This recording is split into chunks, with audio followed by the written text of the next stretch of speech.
Et pour aller plus loin sur ce conflit de travail dans les magasins d'alcool, nous sollicitons ce soir les lumières de la chercheuse Julia Posca de l'IRIS. Bonsoir Julia. Bonsoir. Alors, les négociations tirent en longueur et les conséquences deviennent préoccupantes, surtout pour l'industrie brassicole qui, elle aussi, doit le gros de ses recettes à la Société de la Couronne. Donc, des milliers de litres de bière pourraient peut-être finir à la poubelle si rien n'est fait. Alors, quel commentaire vous inspire ce type d'impasse? C'est évident qu'une grève, ça a un effet sur toutes sortes d'acteurs dans la chaîne d'un marché comme celui de l'alcool.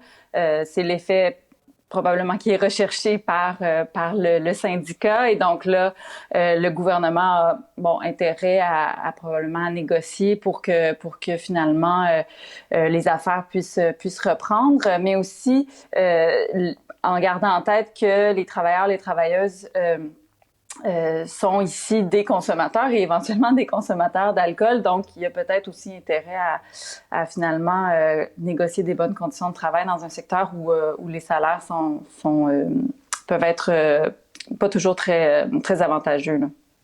En tout cas, ça négocie depuis des jours et on commence à vraiment être à sec. Et en tombant sur des étals vides, on s'est posé beaucoup de questions au sujet de la distribution des alcools. On se demandait par exemple si on ne devrait pas emprunter à la Colombie-Britannique, qui a un système mixte avec des succursales gérées par le gouvernement et des magasins privés. Quel est votre avis là-dessus?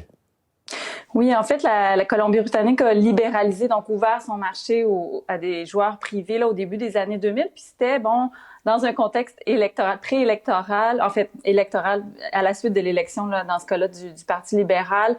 Puis c'était entre autres sous prétexte que le public, finalement, était pas outillé pour vendre, distribuer de l'alcool, puis que le privé allait faire mieux, et donc les prix allaient être meilleurs aussi pour les consommateurs, et l'offre allait s'améliorer. Mais nous, quand on regarde les chiffres, c'est pas tout à fait ça qui s'est passé. En fait, les magasins publics, donc qui sont toujours présents là, en Colombie-Britannique, offrent en général des meilleurs prix que les magasins privés. Et il faut dire aussi que en Colombie-Britannique, la distribution d'alcool est restée donc finalement une compétence là, de la BC Liquor branch, donc distribution branch, donc.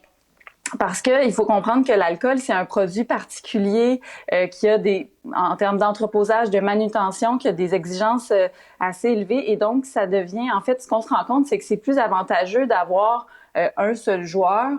Donc, dans ce cas-là, par exemple, une société publique pour un tel produit, et donc que les prix sont pas nécessairement en bout de ligne meilleurs pour des petites entreprises privées. Elles sont pas disons capables d'offrir des meilleurs prix. D'accord, Julia. Sans compter l'offre. On comprend très bien que la vente de l'alcool, c'est le mandat public.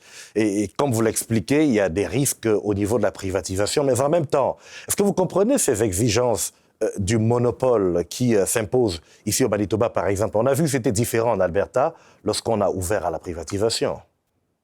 Mais l'Alberta, nous, quand on a comparé avec le Québec, c'est la même chose. On a fait le même constat, c'est-à-dire que c'est faux de penser que les entreprises privées offrent systématiquement des meilleurs prix. Quand on comparait des produits similaires au Québec et en Alberta, on voyait que les prix étaient sensiblement les mêmes, que l'offre était beaucoup meilleure, donc la quantité de produits offerts était meilleure au Québec. Maintenant, ça ne veut pas dire que les entreprises publiques ne peuvent pas s'améliorer pour, par exemple, offrir une plus grande gamme de produits, baisser leurs prix aussi. Ça, c'est un des problèmes avec les entreprises publiques, c'est qu'elles ont tendance à mimer le privé puis à vouloir aller chercher des meilleurs profits, dans ce cas-ci pour augmenter les revenus de l'État, parce que souvent le gouvernement demande à ces entreprises publiques de générer des dividendes importants. Puis ça, c'est un problème qu'on voit, par exemple, au Québec. Justement, je vous entends parler beaucoup de prix. Est-ce que vous croyez que les manœuvres sur les marges de profit peuvent aider dans la gestion des revendications salariales, telles qu'on l'a vu aider, puisqu'on peut avoir une marge de manœuvre au niveau de ces recettes, de ces marges de profit-là? Absolument. Je pense qu'une entreprise publique devrait avoir un mandat d'offrir les meilleurs prix aux consommateurs. Mais qu'en est-il des salaires? Dans ce cas-là, le public a peut-être une mission de donner l'exemple. Je disais plutôt dans le commerce de détail, les salaires sont très bas, donc souvent au niveau en moyenne près du salaire minimum.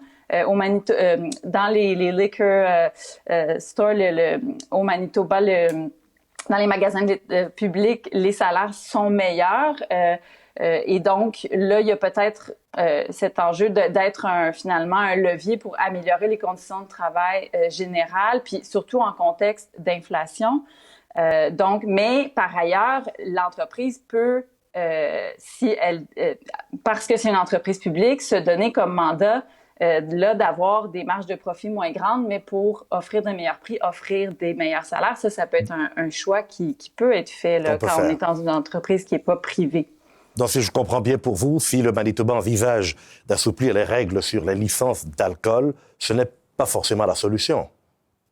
Bien, c'est-à-dire que nous, on a constaté que c'est pas nécessairement l'avantage du public parce que les prix pratiqués par les entreprises privées ne sont pas meilleurs. Puis l'autre élément, c'est que quand on ouvre aux joueurs privés, on le fait souvent sous prétexte que ça va multiplier l'offre, qu'il va y avoir plus de petites entreprises privées qui vont pouvoir pénétrer le marché, alors que ce qu'on a constaté en Alberta, ce qu'on constate en Colombie-Britannique, c'est que c'est souvent les grandes chaînes d'épicerie, d'alimentation qui viennent prendre une part du marché qui était détenu par le public. Et là, l'offre souvent s'appauvrit.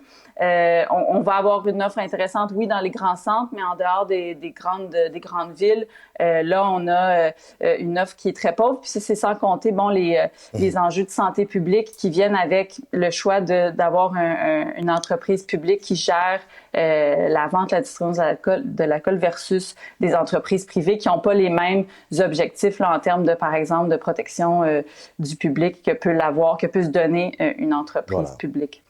Très bien, Julia Posca. Merci beaucoup. On va continuer de suivre ces grèves. Merci. Merci de m'avoir reçu. Au revoir.